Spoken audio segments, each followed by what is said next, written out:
Untuk mensupport Belajar Bentar, kalian bisa mengklik subscribe. Halo, selamat datang di Belajar Bentar. Sekarang kita akan belajar mengenai decrease indent dan increase indent. Di manakah letaknya? Decrease indent letaknya adalah di sebelah kanan daftar multi tingkat yang ini. Dan increase indent atau menambahkan indentasi di sebelah kanannya.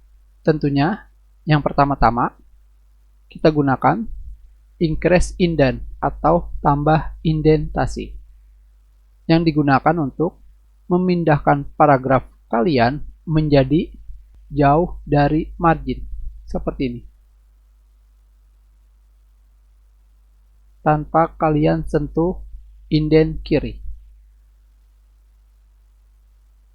Dan selanjutnya decrease indent atau mengurangi indentasi digunakan untuk mendekatkan paragraf kalian menjadi dekat pada margin seperti ini.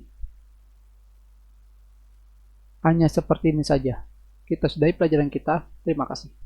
Jika ada yang ingin kalian tanyakan, kalian bisa menulis pertanyaan kalian di kolom komentar. Jika kalian menyukai video ini, klik like.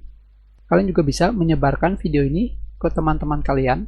Dan jika kalian belum subscribe, silakan subscribe agar kalian bisa menemukan video terbaru.